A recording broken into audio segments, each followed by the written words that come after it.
اور حضور صلی اللہ علیہ وسلم نے فرمایا خوشخبریاں دیا کرو، مایوسیاں نہ پھیلایا کرو۔ حضور نے فرمایا خوشخبریاں دیا کرو، مایوسیاں نہ پھیلایا کرو۔ اللہ تعالیٰ آپ سب کو بہت ساری جزا عطا فرمائے، اللہ تعالیٰ آپ کو ڈھیروں پیسے عطا فرمائے۔ اب اٹھنا نہیں آپ نے پیسے لے کے، آپ پیسے جیبوں کے اندر رکھ کے دیکھیں، بھلا جیبوں میں پیسے رکھ کے بھی تقریر سنی جا سکتی ہے۔ اللہ تعالیٰ آپ کو جزائے خیر عطا فرمائے۔ پیسے آپ اپنی جیب کے اندر رکھیں، اللہ تعالیٰ آپ کو زیادہ برکت عطا فرمائے۔ مجھے ہر جگہ وضاحت کرنی پڑ جاتی ہے، کچھ لوگ پھر کہہ دیتے ہیں کہ آپ نے فکرہ کہہ دیا، اس کا مطلب ہے دینے نہیں چاہیے۔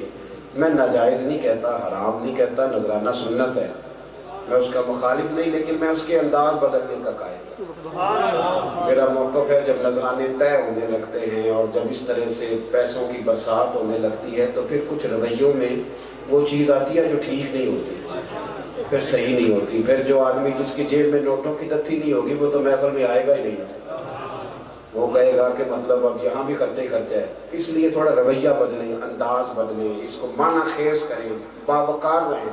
اور ویسے بھی انسان کے پاس بڑے پیسے بھی کئی دفعہ ہوں تو سانسیں نہیں خرید سکتا، وہ اللہ اپنے فضل سے ہی عطا کرتا ہے۔ ہر چیز تھوڑا پیسوں کی آتی ہے۔ اللہ تعالیٰ آپ کو جزائے خیر عطا فرمائے۔ مٹی دین تے مٹی رہنے، ایمی کادی بلے بلے، آج مٹی دے اتے بندے آتے کل مٹی دے تلے، اتنا چکر تو ہے نہیں۔ بہرحال آپ میری بات پہ توجہ کریں۔ حضور علیہ السلام خوشخبری دینے آئے، نبی پاک نے خوشخبریاں تقسیم فرمائی۔ ہمارے ہاں نا مایوسیاں پھیلائی جاتی ہیں بہت زیادہ، تجزیے پیش کیجیے، اس ملک کا کچھ نہیں ہو سکتا۔ جو بندہ بھی کوئی خبر لے کے آتا ہے نا وہ کوئی مایوسی والی لے کے آتا ہے۔ ہمیں بھی لوگ مشورہ دیتے ہیں، مولانا کیا فرق پڑتا ہے تقریروں سے، آپ اتنی تقریریں کرتے ہیں، لوگ تو سمجھتے نہیں۔ تو میں نے کہا وہ سمجھے، سمجھ دینا تو اللہ تعالیٰ کے دست قدرت میں ہے۔ ہمارے وما علینا الا البلاغ المبین، یہ نبیوں کا قول ہے سورہ یاسین کے اندر۔ نبی یہ کہا کرتے تھے بھی ہماری ذمہ داری کھول کے بیان کرنا ہے، دل پھر تو ہماری ذمہ داری، تو جو ہمارے ذمہ ہے ہم نے تو وہ کرنا ہے، سامنے والا اس کا کتنا اثر قبول کر رہا ہے یہ اللہ تبارک و تعالیٰ کی توفیق پر مبنی ہے۔ مایوسی نہ پھیلائیں، ہم مایوسی کچھ نہیں ہو سکتا جی، کچھ نہیں جی، یہ بس ختم ہے جی۔ عالم اسلام میں بڑی، میرے دادا شیخ تھے حضور مفتی اعظم ہند مولانا مصطفیٰ رضا خان صاحب، اعلیٰ حضرت کے چھوٹے شہزادے، تو کسی نے ان کے سامنے تقریر کرتے کرتے کہہ دیا مسلمان بڑے بد نصیب ہیں، ہر جگہ ہی پریشان ہیں۔